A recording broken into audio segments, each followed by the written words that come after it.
Peut-être avant, on va avoir un temps significatif de questions. Je voudrais peut-être faire 3 commentaires rapides avant d'ouvrir le débat. Madame Rousseau, tout à l'heure, vous regrettiez que Monsieur Bonne ne nous ait pas donné des résultats peut-être un peu consolidés. Alors, c'est peut-être lié à la structure de l'outil, puisqu'il n'est pas prévu pour agréger les résultats.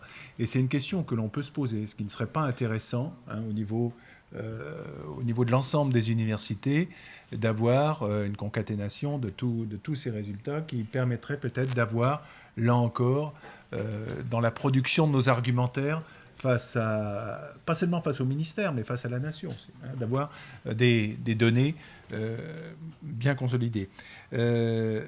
Vis-à-vis de ce que vous disiez, Madame Rousseau, j'ai été frappé de voir la proximité des questions que vous posiez sur, par exemple, la question d'une instance de concertation et de coordination pour la vie étudiante sur un territoire. C'est au-delà de la vie étudiante. Au-delà, mais c'est exactement de cette façon qu'ont été posées aussi les questions lors des groupes de concertation pour la préparation du plan national de la vie étudiante au mois de mai et au mois de juin. On retrouve les mêmes idées, de la même façon, l'importance de l'environnement universitaire. L'université ne peut pas tout et d'autres acteurs doivent contribuer à une sorte de... On avait utilisé en juin la notion d'un écosystème universitaire pour qualifier le fait que, effectivement, c'est un ensemble d'acteurs coordonnés qui est capable de produire des résultats. On peut peut-être d'ailleurs, sur la question des campus, rapprocher la remarque que vous faisiez sur la qualité, la notion de vitrine de nos universités. Je crois que le secrétaire d'État hier a évoqué au moins en aparté l'un des enjeux du futur PIA, où il y aura cette question des campus qui sera posée. Peut-être que ça raccroche à ça. Puis vis-à-vis de M. Meyer, en vous écoutant, j'avais vraiment le sentiment que, au moins dans la manière de poser les questions, il y avait énormément de choses très comparables avec ce que nous disions. Nos deux pays sont manifestement aujourd'hui sur la même longueur d'onde sur ces questions, avec peut-être deux bémols. Enfin, j'ai cru comprendre que l'université en Allemagne était vraiment perçue par les pouvoirs publics, alors je ne sais pas si c'est au niveau fédéral ou au niveau des Länder, comme un véritable outil pour la transformation des régions, pour l'accompagnement des régions en structuration, qu'il y avait donc une croyance, qui rejoint un peu le constat que vous faisiez, sur le modèle de développement qu'a choisi l'Allemagne, une croyance dans ces vertus de l'université. Je ne suis pas sûr qu'en France, on ait toujours cette croyance quasi aveugle dans le fait que l'université est un véritable outil. Puis juste, vraiment un tout petit détail, peut-être que ça vaudrait la peine d'y regarder de plus près. Nos études d'impact sur la vie étudiante considèrent que, c'est l'OVE qui nous dit ça, que l'étudiant en moyenne dépense 570 € par mois. Et vous nous disiez 900 €.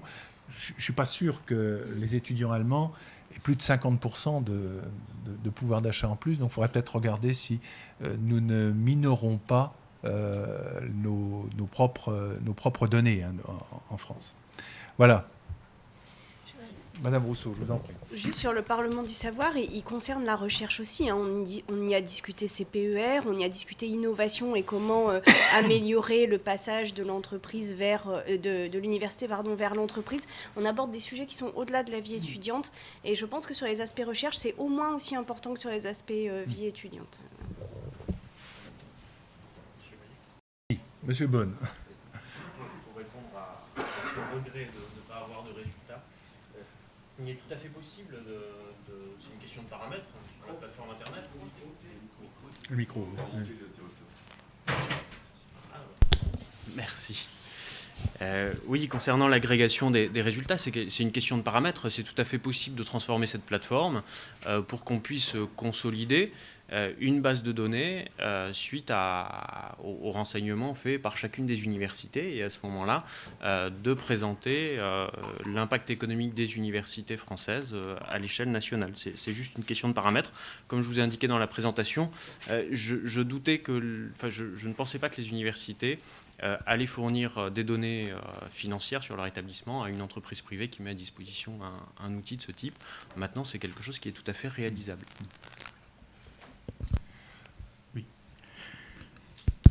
Oui, François Rio de l'Association des villes universitaires de France.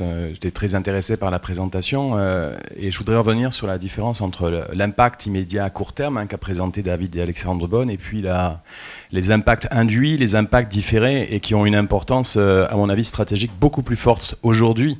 Et là, je parle au nom des collectivités territoriales, parce que l'impact immédiat, les études qui ont été réalisées, effectivement, des élus les ont utilisées. Les élus, ils l'ont utilisé pour convaincre leurs pairs, c'est très souvent, parce que le soutien au programme de recherche et d'enseignement supérieur, ça ne va pas de soi dans un certain nombre de collectivités. Alors, comme en Nord-Pas-de-Calais, par exemple, il y a un certain nombre de collectivités, et plus particulièrement dans les communautés d'agglomération où toutes les villes ne sont pas concernées par l'enseignement supérieur. Donc, quand on a un patron d'exécutif qui est lui-même pas forcément issu d'une ville universitaire et que c'est une ville universitaire périphérique, ça pose énormément de problèmes.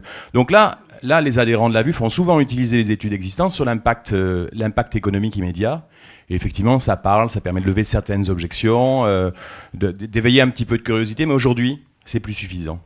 C'est plus suffisant parce que vous savez que les collectivités sont sous contraintes budgétaires fortes. J'ai écouté avec attention la carence de 300 millions en ce qui concerne les universités. Il faut multiplier ce chiffre par 20 ou 30 en ce qui concerne les seules collectivités locales. Donc il va y avoir des choix et peut-être un recentrage aussi sur les compétences régaliennes des villes et des agglomérations et des métropoles. Et donc il va nous falloir d'autres arguments. Et c'est là où l'impact induit, l'impact différé devient extrêmement important, parce qu'on le sait, mais on n'arrive pas à le mesurer, qu'effectivement, la valorisation de la recherche, le transfert, ça a des conséquences sur le tissu économique local, sur la création d'emplois et autres. Sauf qu'effectivement, il y a eu très très peu de travaux là-dessus. C'est assez difficile en plus de différencier ce qui est retombée locale, retombée nationale, retombée internationale. Mais en tout cas, à mon avis, il faut engager un chantier là-dessus, que ce soit par des cabinets privés comme le vôtre, ou que ce soit carrément par des laboratoires de recherche économique universitaires.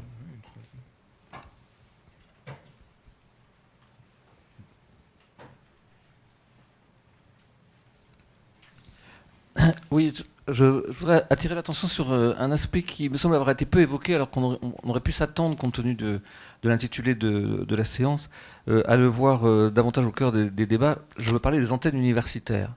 C'est-à-dire que là, on a parlé effectivement, université, retombées économiques, culturelles, etc., en faisant comme si nos établissements étaient au fond des corps parfaitement homogènes sur des territoires qui eux-mêmes le seraient. Or, nos établissements, pour la plupart, je crois la plupart d'entre nous, sont quand même très éclatés sur un nombre de sites extrêmement importants. Et du coup, on se retrouve face, me semble-t-il, à des situations un peu paradoxales. Parce que, au fond, j'ai envie de dire, dans un certain nombre de cas, au nom des retombées économiques, au nom des retombées culturelles, sociales, etc., eh bien, les universités se retrouvent en quelque sorte contraintes dans la définition de leur propre stratégie de développement. C'est-à-dire, je pose la question en sens inverse. Tout à l'heure, il a été dit, il a été écrit, acteurs de l'aménagement du territoire. Alors, moi, je voudrais bien être certain, est-ce que les universités ont une mission d'aménagement du territoire? Est-ce que c'est écrit quelque part? Est-ce que dans nos stratégies de développement, nous réfléchissons, aménagement du territoire? Là, tout d'un coup, j'en suis pas certain. C'est-à-dire, je me pose la question, est-ce que les universités, plutôt que d'être des acteurs, ne sont-ils pas plutôt des outils que peuvent utiliser ceux qui ont en charge l'aménagement du territoire? Ou inversement, je dis, si on est acteurs d'aménagement du territoire, alors dans ces cas-là, est-ce que nous avons les compétences pour? Puis surtout, est-ce que nous avons les moyens pour effectivement faire de l'aménagement du territoire? Et je poursuivrai encore un petit peu la réflexion, parce qu'on parle des retombées, je veux dire, globalement très positives de la présence de nos établissements ou de nos antennes universitaires, etc., dans les villes de taille différentes. Mais alors du coup, il y a bien un coût initial, il il y a bien un coût initial. Quand moi je dois gérer une antenne, alors je vais être caricatural, mais c'est une réalité, 150 étudiants dans une ville de 15 000 habitants, il y a une part de ma dotation qui va servir à chauffer des locaux, entretenir les locaux, etc., etc. Est-ce que tout ça va bien être pris en compte pour le calcul final des retombées économiques sur la ville en question? C'est-à-dire que parfois, moi j'ai des doutes. Je me pose la question, j'interroge les collectivités. Est-ce que vous êtes bien sûr que l'université est un moteur de développement pour votre ville? Voilà. Alors, je passe bien sûr sur la question de la relation de ces antennes avec la démocratisation de l'enseignement supérieur, dont on nous a beaucoup rebattu les oreilles pendant un certain nombre d'années, et sur lequel aujourd'hui, là aussi, on peut émettre des doutes. Bref, la question des retombées économiques, est-ce que c'est pas à certains moments un piège en quelque sorte qui est tendu aux universités pour, d'une certaine façon, les amener dans une certaine forme d'immobilisme sur toutes ces questions? Alors, moi, je n'ai pas parlé d'aménagement du territoire. Je ne sais pas si c'est à moi que vous faisiez référence, mais je n'ai pas... d'accord. C'est M. Beaune qui l'avait écrit sur sa diapo. D'accord. Moi, là-dessus, je vais dire les choses comme je les pense. Évidemment, certains d'entre vous vont être en total désaccord avec ce que je vais dire, mais c'est pas grave. Je pense aujourd'hui qu'on est à la croisée des chemins en matière d'organisation du monde universitaire. Pourquoi ? Parce que ce qui s'est passé jusqu'à présent, c'est que comme il n'y avait pas de lieu de concertation précisément sur la stratégie d'enseignement supérieur et de recherche, au niveau territorial et donc au niveau régional en l'occurrence, la seule manière d'imaginer que l'université puisse servir son territoire, c'était d'attirer sur son territoire une antenne universitaire. Et donc, il y a eu comme ça tout un mouvement où chaque élu qui avait un peu de poids dans les collectivités, à un moment donné, a attiré sur son territoire une antenne qui souvent, en plus, en tous les cas, je parle encore une fois pour ma région, et vous voyez, dès que c'est pas politiquement correct, le truc se met à... Et donc, je parle pour ma région, mais des fois, en plus, ces antennes universitaires sont des formations hyper étroites sur un truc, et on n'imagine pas que cette formation-là, hyper étroite, emmène tout un territoire. Enfin, on ne voit pas comment ça peut se passer. Et donc, c'est pour ça que nous, on a mis en place cette instance de concertation, parce que précisément, pour que les gens se sentent concernés, il faut que ce soit une stratégie globale et que ce ne soit pas chacun sa petite stratégie dans son coin. Ce que je voudrais dire, c'est que pourquoi on est à la croisée des chemins aujourd'hui, c'est que vous n'êtes pas sans ignorer qu'il y a eu des lois de décentralisation qui ont donné la compétence enseignement supérieur et recherche aux métropoles et qui, jusqu'à la dernière lecture du dernier jour de la dernière lecture de la loi NOTRe sur les régions, ne donnaient pas de compétences en matière d'enseignement sup et de recherche aux régions. Ce truc sur les métropoles, ça a une conséquence immédiate, c'est que les inégalités de budget des métropoles en matière d'enseignement sup et de recherche sont massives au sein des métropoles, mais qu'en plus, nombre d'universités ne sont pas sur des territoires de métropole. Et du coup, celles qui ne sont pas sur les territoires de métropole vont voir dans les 5 prochaines années, très probablement, une baisse assez conséquente du soutien des collectivités. Pourquoi ? Parce que, comme ça a été dit, nous aussi, collectivités, nous sommes confrontés aux réductions budgétaires. Et donc, la loi nous oblige à prendre en charge certaines compétences. Et ces compétences-là, elles sont de notre responsabilité. Et donc, quand les budgets diminuent, la logique dans toutes les collectivités, c'est qu'on se recentre sur les compétences obligatoires, c'est-à-dire celles sur lesquelles on est obligé d'agir. Et du coup, toutes les compétences qui sont non obligatoires, on ne pourra pas, à ce rythme-là, continuer un soutien massif longtemps. Et donc, sur les universités qui sont sur des villes qui sont hors métropole, ces universités vont, à mon avis, être confrontées assez rapidement à des baisses de budget et des baisses de soutien des collectivités. Moi, j'ai fait partie de celles qui se sont battues haut et fort. Et je peux vous dire que j'ai mis toute mon énergie, vraiment. J'ai utilisé tous les moyens possibles et à ma disposition pour faire en sorte que dans la loi NOTRe sur les régions, il y ait encore le fait que les régions soient chefs de file en matière d'enseignement supérieur et de recherche. Je sais que la CPU n'est pas unanime sur cette question-là, mais je vous dis qu'aujourd'hui, les seules collectivités qui ont encore un peu de moyens, ce sont les régions, et que par ailleurs, dans tous les pays où l'enseignement sup et la recherche sont au cœur du modèle de développement, ce sont des pays où ce sont les Länder en Allemagne qui ont la compétence enseignement super recherche. Au Canada, ce sont les provinces. Aux États-Unis, ce sont les États qui ont ces compétences-là. Et c'est pas pour rien. Le territoire, je demande pas la compétence enseignement super recherche au nom des régions. Je pense que ce serait une bêtise. Mais par contre, qu'elle n'ait plus du tout de compétences en matière d'enseignement super de recherche, qu'elle n'ait plus le droit d'intervenir dessus, je pense que c'était une bêtise. Et je pense vraiment que ça mettait en danger nombre d'universités, nombre d'établissements et du coup, in fine, nombre d'étudiants. Et donc, aujourd'hui, les régions ont gardé le chef de fila en matière d'enseignement sup et de recherche. Je pense que c'est la condition pour que dans les années à venir, on continue à penser l'université et les universités comme des moteurs du développement d'un territoire général et pas uniquement de sa petite circonscription ou de son petit territoire. Monsieur Meyer. Alors, c'est une discussion comparable en Allemagne. Et nous avons eu une période donnée de l'autonomie à l'université, aux universités dans différents pays. On a délégué les responsabilités aux universités et nous avons un effet des universités ont plus de l'argent qu'on avait en avant. Et c'est un effet très, très positif. À l'autre côté, je ne pense pas que les universités retombent dans les forces de l'économie avec un concept de déléguer les responsabilités sur les régions et les universités lui-même ou leur-même. Je suis un peu sceptique qu'est-ce qui concerne la discussion de notre Conseil des sciences qui propose la coopération régionale entre les universités. Nous avons forcé une concurrence des universités lors des derniers 10 ou 12 ans. Et c'est un change du paradigme qui ne fonctionnera pas, à mon avis. Ça veut dire, c'est pourquoi moi je propose, si on veut donner plus de compétences aux régions, si on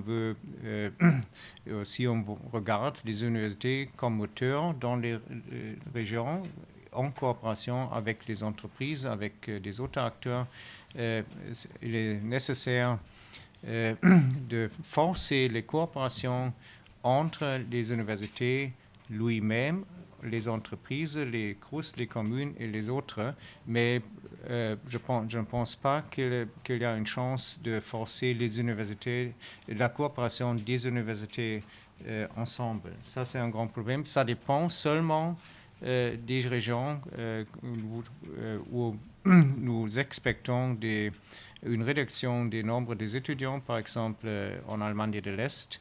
Il y a des coopérations des pays qui sont responsables pour l'éducation supérieure et qui promouvent à un moment les coopération dans des différentes disciplines. Par exemple, dans la médecine, il y a une coopération, on propose de coopérer dans la région Saxonia-Anhalt et la Thuringie entre les universités parce que c'est trop cher d'acheter des nouveaux équipements pour les universités, quelque chose. Ce sont des raisons pour promouvoir la coopération. Mais à l'autre côté, je pense que c'est meilleur si les universités coopèrent local ou régional avec les acteurs qui sont responsables et ils ont une grande chance. La grande chance, qu'est-ce que je pense et que j'ai vu en Allemagne aussi, les universitaires ont une grande chance d'influencer le développement de la ville. Et c'est un avantage qu'on doit suivre et utiliser. Merci. Monsieur Bonne. Mon propos n'avait pas pour objectif de dire que l'université a une mission d'aménagement du territoire. Pour autant, la présence de l'université va impacter les politiques d'aménagement du territoire et les politiques d'aménagement urbain portées par les collectivités. Il suffit de regarder le schéma de développement universitaire de l'agglomération de Lyon, celui de Rennes ou celui d'Amiens. La présence de l'université va impacter ces politiques, mais elle n'a pas pour mission d'assurer un aménagement territorial spécifique. Par ailleurs, sur les antennes universitaires, à l'heure actuelle, je ne connais qu'une seule étude d'impact économique qui est apporté sur une antenne universitaire. Il s'agit de celle d'Aurillac. Et ce qui ressortait, c'est que 29% de l'impact économique identifié était présent à l'échelle du département. Quand on regarde l'Université de Strasbourg, c'est 60% à l'échelle de son département d'impact économique. Voilà, ce sont les 2 seules données à ma connaissance. C'est possible que l'impact économique à l'échelle d'un département d'une antenne universitaire soit moins important que l'impact économique d'une université de plein exercice à l'échelle de son département, mais encore faut-il aller un peu plus loin dans les analyses et regarder différents sites.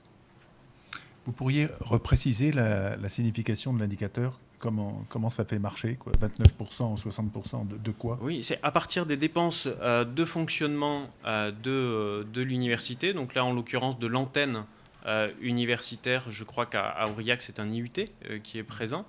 En tout cas, à l'époque de la réalisation de cette étude, c'était l'IUT. Donc, en regardant l'impact des dépenses de fonctionnement de l'IUT, 29% de ces dépenses profitent ou irriguent le département.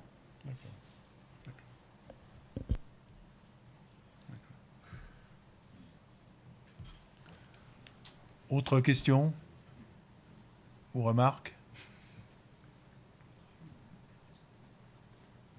Non ?